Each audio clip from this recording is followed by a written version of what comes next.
अब आते हैं हम लोग और बहुत महत्वपूर्ण मुद्दे पर बात करते हैं, और वो मिथ्स एंड फैक्ट्स। हमारे मिथ्स और फैक्ट्स क्या हैं जो आपको अच्छा आंसर लिखने से लगातार रोकते हैं? उसमें पहला मिथ है, मिथ नंबर 1 लिखोगे और चाहो तो लिख लो, समझते जाओ। पहला मिथ आता है कि sir I am a beginner, मैं तो सर अभी बिगिनर हूं, अभी मैंने जो है वो कॉन्सेप्टर बैच में एडमिशन लिया है, अभी तो मैं आपके साथ जुड़ने की सोच रहा हूं सर, अभी मुझे 2023 में एग्जाम देना है, 2024 में, 2025 में मुझे एग्जाम देना, तो मुझे अभी से आंसर राइटिंग की क्या जरूरत है? Do I need answer writing? Sir मुझे जरूरत भी आंसर राइटिंग की। पहला तो आपका पास क्वेश्चन, मेरे पास ये क्वेश्चन बहुत आया, इसीलिए तो आज मैंने सारे आपके क्वेश्चन कलेक्ट किए हैं मैंने, और उन कलेक्ट करके पूरा जो है मैंने आज की क्लास को डिजाइन किया है, और बहुत इंटरेस्टिंग वे में डिजाइन किया, और आपको आज के सारे आपके जवाब मिल जाएंगे। राइट, तो चलिए मैं आपके क्वेश्चन का जवाब देता हूं, बहुत ही प्रैक्टिकल वे में जवाब देता हूं। तो हमारा पहला क्वेश्चन है कि सर अभी तो मैं बिगिनर हूं, अभी तो मेरा बहुत टाइम है, लोग कहते हैं कि जब आप मेंस देने जाओ तब आंसर राइटिंग प्रैक्टिस करनी चाहिए। सर क्या ये सही है, और मुझे अभी से आंसर राइटिंग प्रैक्टिस में अपना टाइम क्यों देना चाहिए जबकि मैं अभी बिल्कुल नया हूं? ये दिमाग में आपके बात आती होगी। चलिए मैं आपको लॉजिकल बेस आपको ये बात बताता हूं कि पहला मिथ क्या है। Suppose that you are a student, ठीक है, आपको पता है कि answer writing is very important for mains. मुख्य परीक्षा का जो पूरा बेस होता है, इवन दो पूरी यूपीएससी का जो बेस होता है वो मुख्य परीक्षा होती है। मुख्य परीक्षा के मार्क्स ही केवल आपके हाथ में होते हैं, प्री के मार्क्स जोड़े नहीं जाते। इंटरव्यू आपको पता नहीं कि वो लक बाई चांस भी हो सकता है, लेकिन कोई भी चीज अगर आपकी रैंक को तय करती है तो वो मुख्य परीक्षा, क्योंकि 1750 मार्क्स, ठीक है, 1750 मार्क्स का ये पूरा एग्जाम होता है, और यूपीएससी में आप सक्सेस होंगे या नहीं होंगे ये केवल और केवल मेंस के मार्क्स तय करते हैं। रैंक ऊपर नीचे इंटरव्यू की वजह से हो सकती है, राइट, और जिसकी मेंस की तैयारी अच्छी है वो मोस्टली मैंने देखा है कि वो इंटरव्यू में प्रिपरेशन अच्छी कर लेता है, राइट। तो यहां पर जो है वो मुख्य परीक्षा के मार्क्स हैं। अब सवाल यह है, ठीक है, कि अब इस स्किल के लिए हमें जरूरत क्या होती है? हमें लगता है कि जो आंसर राइटिंग है that is only for our mains examination, यानी कि जो उत्तर लेखन कला होती है वो केवल मुख्य परीक्षा के लिए। ध्यान से समझना जो पॉइंट आपको बताने जा रहा हूं। बट आप सबसे बड़ी गलती क्या करने जा रहे हो वो ये करते हो कि this skill is not only for the marks, ठीक है, ये केवल मार्क्स पाने का जो है वो स्किल नहीं है कि answer writing, but also for revising and learning, यानी कि आपको कोई चीज लर्निंग करनी। जैसे आज मैंने जो है वो आपको ज्योग्राफी में कुछ पढ़ाया, प्लैनेट्स के बारे में मैंने पढ़ाया। अब प्लैनेट्स में आप क्या करते हो, आप उसको याद करते हो, आप उसको जो है सोचते हो, बाद में अभी देखेंगे, अभी तो पढ़ लिया, समझ में आ गया है, जो क्लास में सर ने नोट्स बनवा ही दिए हैं, तो जरूरत क्या है? होता क्या है, जो टॉपर्स होते हैं वो अपनी आंसर राइटिंग स्किल को रिवीजन के लिए और लर्निंग के लिए इस्तेमाल करते हैं। जी हां, जो आपकी आंसर राइटिंग स्किल होती है ये आपके रिवीजन के लिए और आपकी लर्निंग के लिए बहुत इंपॉर्टेंट। अब मैंने क्या किया, मैंने सबसे पहले आज क्वेश्चन लिख लिया कि सूर्य जो शुक्र ग्रह है उसको भोर और सांध्य का तारा क्यों कहते हैं? What are the logic behind the, that is Venus को हम लोग मॉर्निंग एंड इवनिंग स्टार क्यों कहते हैं? अब मैंने ये क्वेश्चन लिख लिया, मेरे टीचर ने आज मुझे एक हेडिंग पढ़ाई थी या मैंने हेडिंग पढ़ाई, आपने क्या किया, इस पर एक उत्तर लिखना शुरू किया। सिंपल, आपने जो जो भी आपके पॉइंट्स दिमाग में आ रहे हैं आपने उसको वहां पर कॉपी में डाल दिया। तो आपको ये पता है कि जो practice makes man and women perfect कहा जाता है ना, तो यानी कि जितना अभ्यास करोगे उतना सीखोगे। तो जैसे ही ये माना जाता है, ये मैं लबासना जब गया था वहां पर भी जितने भी लोग आईएएस बने, सेलेक्ट होकर आए, उन्होंने कहा कि हमने एक कॉमन चीज, मैंने लगभग 50 से ज्यादा ऑफिसर से मिला, मैंने कहा मेरे बच्चे के लिए एक कोई चीज आप बताएंगे कि जहां पर उसकी जो आपकी सक्सेस का बेस था। मैक्सिमम लोगों ने, मतलब उसमें 50 में से अगर मैं 45 कहूं तो 45 ने एक ही बात कही, उनसे बोलना राइटिंग, राइटिंग एंड राइटिंग, ठीक है, यही बात रही, कॉमन बात रही। उन्होंने कहा राइटिंग, राइटिंग, बोले कि कुछ भी रखे, जैसे ही कुछ पढ़े उसको लिख डालें, जैसे ही कुछ पढ़े उस पर क्वेश्चन बनाओ, लिखा तो लिखते रहे, दिन भर वो लिखते रहे, जैसे ही मौका मिले उसको याद वाद ना करें, याद करेंगे दिमाग से निकल जाएगा। याद करने के बाद उसको तुरंत के तुरंत क्या करें, उसको लिख डालें, क्वेश्चन बनाए उसके ऊपर कि क्या, क्यों, कैसे है, और उसके ऊपर तुरंत के तुरंत लिखें। उन्होंने सब में एक ही बात कही, जो आज अलग अलग कैडर में आईएएस पहुंच गए बनके, उन्होंने सिंपल ये कहा उनसे को writing, writing and writing and nothing else. पढ़ा, लिख डाला, पढ़ा, बोलो गंदी गंदी रफ कॉपियां सस्ती सस्ती वाली रखा, उस पर बस गोश्ते रहा करें, हाँ उस पर क्वेश्चन बना लिया, उस पर लिख डाला। औरंगजेब कौन था, बस उठाया लिख डाला, क्या किया लिख डाला, पॉलिसीज क्या थी लिख डाला, 5 लाइन 6 लाइन लिख, बोले लेकिन लिखते रहे, ठीक है, दैट्स इंपॉर्टेंट। सो जो आप सोचते हैं कि answer writing is only for the mains, तो हम जब जाएंगे तब लिखेंगे। सबसे बड़ा मिथ ये रहा, आपका डे 1 से आंसर राइटिंग का काम शुरू हो जाना चाहिए। जिस दिन आप क्लास में आए, आज आपके टीचर ने आज आपको 4 क्लास लेक्चर दिया, 4 पॉइंट पढ़ाया, चारों पे खुद से क्वेश्चन बना लो, व्हाट इज दिस, यह क्या है, यह क्या है, यह कैसे होता है, व्हाट इज द प्रोसेस, और उस पर आंसर लिख डालो खुद से। और उठाया, मैच कर लिया कि मेरे सर ने ये 4 या 5 पॉइंट मुझे बताए, मेरे 2 पॉइंट छूट गए, मुझे इसको तुरंत की तुरंत याद करना है। तो रिवीजन करने का तकनीकी हो गई। साथ ही साथ जो नोट्स मेकिंग, इसी पर ही आपके शॉर्ट नोट्स भी बन सकते हैं। अगर आप नोट्स बनाने के लिए अलग से टाइम देते हैं तो वो भी टाइम आपका पूरा का पूरा बच जाएगा, वही आपके नोट्स में भी आपके आ जाएंगे। तो क्लास लेक्चर्स, साथ ही साथ रिवीजन, और साथ साथ जो है वो नोट्स मेकिंग। तो जो राइटिंग प्रैक्टिस होती है वो यहां पर बहुत ज्यादा काम आती है। क्लियर है, आपको समझ में आया? Next one, myth number 2 which is very important, बहुत बड़ा। दूसरा क्वेश्चन मेरे सामने आया कि I will appear in examination after 2-3 years, आज से 2-3 साल बाद मैं सर एग्जाम में अपीयर होने जा रहा हूं, why I need answer writing right now, मुझे आज आंसर राइटिंग करने की क्या जरूरत है? ठीक है, ये भी आपके दिमाग में होगा, सर अभी अभी तो मैं बिगिनर आया हूं, अभी मुझे आंसर राइटिंग, मुझे आता ही नहीं है आंसर राइटिंग करना, तो मुझे अभी इसकी जरूरत क्या है? अब मैं आपको इसका लॉजिक देता हूं कि आपको जरूरत क्या है। स्टार्टेड। अब मैं आपको एनएलपी का सबसे डीपर कॉन्सेप्ट बताता हूं और आप इसको प्रूव करेंगे। जो ये सपने देखते हो, गाल पे हाथ रख के डे ड्रीमिंग की, दिमाग भटकने की जो आदत होती है, वो सब खत्म हो जाएगा। ठीक है, आराम से अपने दिमाग को वापस अपने किताब पर लेकर आ पाओगे, नोट्स पे लेकर आ पाओगे। एक चीज आपने महसूस की कि जब हम दाहिने हाथ से ब्रश कर, मान लो आप राइट हैंडर हो, अगर आप दाहिने हाथ से ब्रश कर रहे थे तो आपको कोई भी दिक्कत नहीं हो रही थी, लेकिन जैसे ही मैंने आपका हाथ चेंज किया, जैसे ही मैंने एक्टिविटी को, आपने देखा कि आपका ब्रेन जो है वह पैटर्न ही नहीं पहचान पा रहा है। कि अगर मैं आपसे कहूं ब्रश करना इतना कठिन, आपने देखा होगा, ट्राई भी किया होगा, जो पहली बार जिसने ट्राई किया होगा उसका हाथ इधर उधर जा रहा होगा या उसको सोचना पड़ रहा होगा। देखिए, आप सोच रहे थे कि अब हाथ को कैसे लेकर जाएं, यस या नो मुझे बताइएगा। हाँ, ऐसा हुआ था।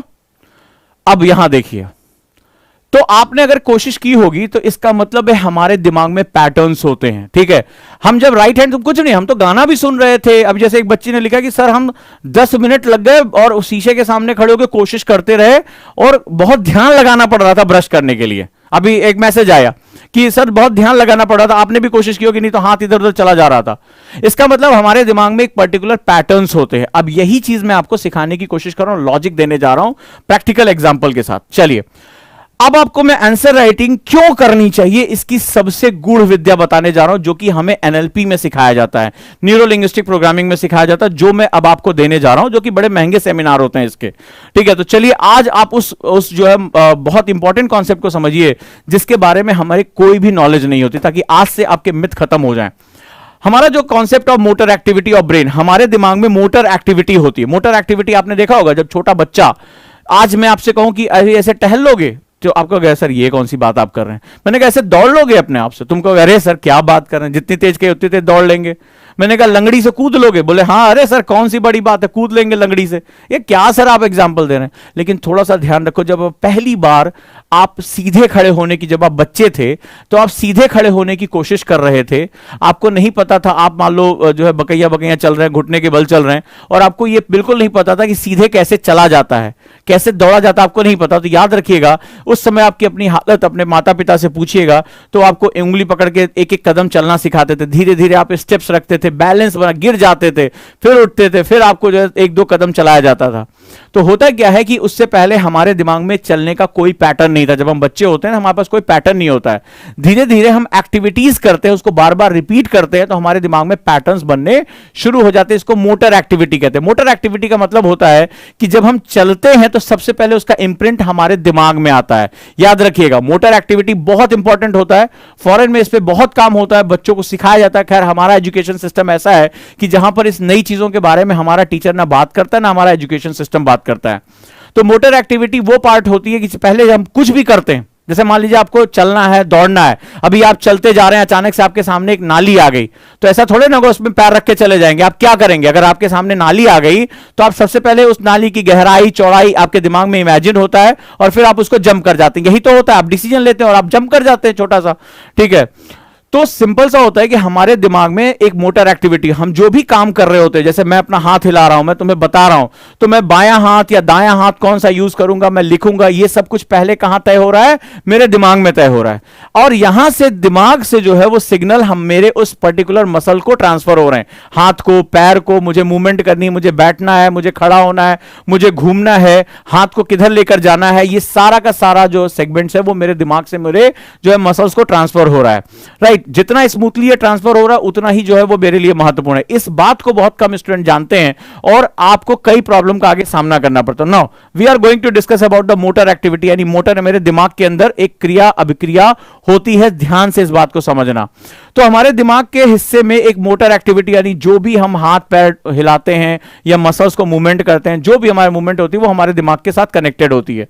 और ये जो है वो हमारी जहां रीढ़ की हड्डी मैच होती है वहां पर वो सिग्नल ट्रांसफर होते हैं और फिर वहां से ट्रांसफर होते हुए जिस भी, मान लो मुझे लिखना है कुछ, ठीक है, तो मुझे लिखना है या मुझे भागना है, दौड़ना है, तो उस पर्टिकुलर मसल्स को उस जो है वो ऑर्गन को ट्रांसफर हो जाता है, कमांड जो ट्रांसफर होती है। तो इसको हम लोग मोटर एक्टिविटी कहते हैं। हमें लगता होगा कि ये कौन सी बड़ी बात है, ठीक है, ये कौन सा सर जो है नया विज्ञान बता रहे हैं और हमें क्यों इसके लिए जाना पड़ता है। आपने देखा कि हमारे दिमाग में पैटर्न को डेवलप होने में अच्छा खासा समय लगता है। ये इतना आसान नहीं होता कि आपने आज एक काम किया और पैटर्न आपका डेवलप हो जाएगा, कभी डेवलप नहीं होगा। जैसे आप बचपन में कई बार आप अपने माता पिता से पूछिएगा कि बहुत लंबे समय तक आप बार बार उठते थे, गिरते थे, चलने की प्रैक्टिस करते थे, या जब आप साइकिल चलाना सीख रहे थे आपको बार बार उसको सीखना पड़ रहा था, ठीक है। ऐसा नहीं होगा एक ही दिन अचानक से आप जो है वो गए और हैंडल पकड़ा और सीधे बोले अब मैं साइकिल पे बैठ जाता हूं। तो आप बार बार प्रैक्टिस करते थे। ये बहुत सिंपल से हमारी लाइफ में ये हुआ होगा। या आपने कुछ भी सीखा होगा, जब आप क्रिकेट खेलने पहली बार गए होंगे तो ऐसा नहीं होगा पहले दिन ही आपने जो है वो सचिन तेंदुलकर वाला शॉट ले लिया होगा।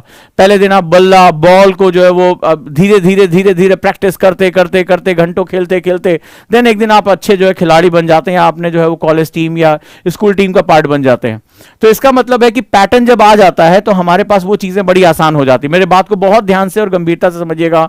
ये ऐसी चीज है जो आपको कोई नहीं बताता, ठीक है, कोई नहीं आपको बताएगा। तो मोटर एक्टिविटी में क्या होता है, ये कमांड जाता है। मुझे बताइए, आपका दिमाग जब ये कमांड पकड़ लेता है तो हमारे पैटर्न्स रिकॉग्नाइज हो जाते हैं, ठीक है। टॉपर्स कैसे ज्यादा क्वेश्चन कर ले जाते हैं और जो मेंस लिख रहे होते हैं वो कम क्वेश्चन क्यों कर पाते हैं। टॉपर्स उसी क्वेश्चन को कम टाइम में ज्यादा सोचकर कैसे लिख पाते हैं, बाकी बच्चा क्यों नहीं लिख पाता। इसका अंतर बेसिकली इस गूढ़ रहस्य में छिपा हुआ है जिसे हम लोग मोटर एक्टिविटी के नाम से जानते हैं। तो रिकॉग्नाइज पैटर्न, अगर मैं आपसे बात करूं, क्या आप, ऐसा तो नहीं होता कि जब आप तेजी से लिखते हो तो आपकी हैंडराइटिंग खराब हो जाती है? कभी आपको महसूस हुआ किसी एग्जाम में? या अगर आप तेजी से नहीं लिख पा रहे, आप सोच रहे हैं कि मैं तेजी से लिखूं, आपका दिमाग सोच रहा है लेकिन आपका हाथ नहीं चल रहा है, डैम यार, ऐसे ऐसे आप जो है वो करते हैं, ऐसा हुआ है कभी आपके साथ? कभी आपने देखा कि जब आप तेजी से लिखने की कोशिश कर रहे हैं तो आपका दिमाग एक्यूरेटली नहीं सोच पा रहा, गलत सोच लिया, किसी गलत धारणा को आ गई, आप प्रेशर में जैसे ही आपको आंसर लिखना पड़ा आपने कुछ गलत सलत जो है वो इंफॉर्मेशन ले ली, बाद में आप उसमें ऐसे जोर जोर से काटते हैं, ऐसे गोज देते हैं, फिर आगे लिखते हैं। क्या ऐसा हुआ आपके साथ? या ऐसा तो नहीं हुआ कि आप कुछ सोच रहे हैं लेकिन उस हिसाब से आप अपनी कॉपी में नहीं लिख पा रहे? ऐसा हुआ है कभी आपके साथ? मुझे बताएं, ऐसा होता है? मैं बहुत तेजी से नहीं लिख पा रहा हूं, मैं तेजी से लिखने की कोशिश कर रहा हूं तो मैं गलत लिख दे रहा हूं। मैं जितनी तेजी से सोच नहीं पा रहा हूं मैं उस तरह लिख भी नहीं पा रहा हूं। मैं सोच तो ले रहा हूं लेकिन मैं लिख नहीं पा रहा हूं। क्या ऐसा हुआ है आपके साथ किसी एग्जाम में? अगर हुआ है तो उसके पीछे जो सबसे बड़ा रीजन है वो यही है, ठीक है। और आज जो है वो कल भी रहेगा जब तक कि आप अपने मोटर एक्टिविटी को, पैटर्न को रिकॉग्नाइज नहीं करते हो। तो आपको क्या करना पड़ेगा, अपनी राइटिंग प्रैक्टिस को लेकर आना पड़ेगा, एक पैटर्न डेवलप करना पड़ेगा अपने दिमाग में। याद है ऐसा हुआ है? तो अब देखो, राइट, यहां से ध्यान से देखो, ये दिमाग के हिस्से में हमें जो मोटर एक्टिविटी होती है वो स्टैब्लिश करनी पड़े। आप बिगिनर हैं, आप 5 साल बाद एग्जाम देना, डजंट मैटर फॉर मी। जो गलतियां आज करें, क्योंकि गलती भी एक पैटर्न होती है। जी हां, अगर मैं धीरे लिखता हूं तो यह मेरा एक पैटर्न है, अगर मैं बहुत सुंदर सुंदर राइटिंग करने के चक्कर में लिखता हूं तो यह भी पैटर्न है। आप जानते हैं मैं कई ऐसे स्टूडेंट से बात कर चुका हूं जो मेंस के परीक्षा लिखने गए थे, मेरी बात को ध्यान से सुनिएगा, और ऐसा होता है कि वो सारे क्वेश्चन भी नहीं कर पाते, वो जनरली 14-15 क्वेश्चन के बाद उनका पेपर छूट जाता है। उसका कारण बताता हूं, क्योंकि उन्होंने कभी इस प्रैक्टिस पर ध्यान ही नहीं दिया। एक स्टूडेंट मेरा मजाक उड़ाया था इसने शुरुआती दौर में, तो मैंने उसको सिखाया था कि इस तरह से मत करना, वो माना नहीं। लास्ट में क्या हुआ, बाद में जब एग्जाम के बाद रोते हुए आया कि उसने क्या किया, उसकी एक आदत थी कि वो जो पहला क्वेश्चन जो चुनता था, ये हमारा बड़ा कॉमन होता है, हमारे स्कूलों में ये सब प्रैक्टिस तो कराई नहीं जाती है।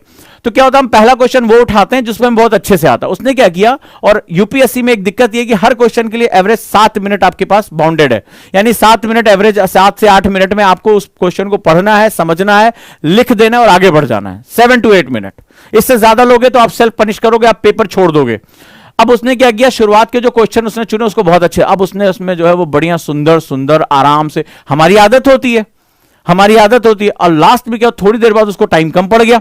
अब उसने जल्दी जल्दी जल्दी जल्दी, लेकिन प्रैक्टिस तो थी नहीं कि दिमाग को उसी हिसाब से ट्यून कर ले, तो जैसे जल्दी जल्दी लिखने लगा उसकी राइटिंग खराब हुई, फैक्ट्स उसके छूटने शुरू हो गए, पॉइंट्स उसने नहीं दिए, और वो सिग्नेचर स्टाइल में लास्ट में से लगता ऑटोग्राफ देके हम भाग गए, और उसके बहुत ढेर सारे क्वेश्चन छूट गए। नतीजा ये हुआ कि इतना टफ कंपटीशन होता है वहां मेंस में कि उसका जो है सिलेक्शन नहीं हुआ। एक गोल्डन चांस, एक गोल्डन अपॉर्चुनिटी, ऐसा नहीं कि उसको आता नहीं था, उसको आता था, पढ़ने में अच्छा था, लेकिन जो आता था उसको वो डिलीवर ही नहीं कर पाया कॉपी में, और एक पूरी गोल्डन अपॉर्चुनिटी उसके हाथ से निकल गई। अगले साल ऐसा हुआ कि कुछ पेपर ऐसा ट्विस्ट हो गया, प्री ही नहीं निकला, यानी वो उसका गोल्डन चांस था। हमें नहीं पता कि हमें जिंदगी दूसरा अवसर देगी या नहीं देगी, राइट। तो ये बात याद रखिएगा। सो यहां पर हमें क्या करना है, यहां पर हमें मोटर एक्टिविटी को एस्टैब्लिश करना है।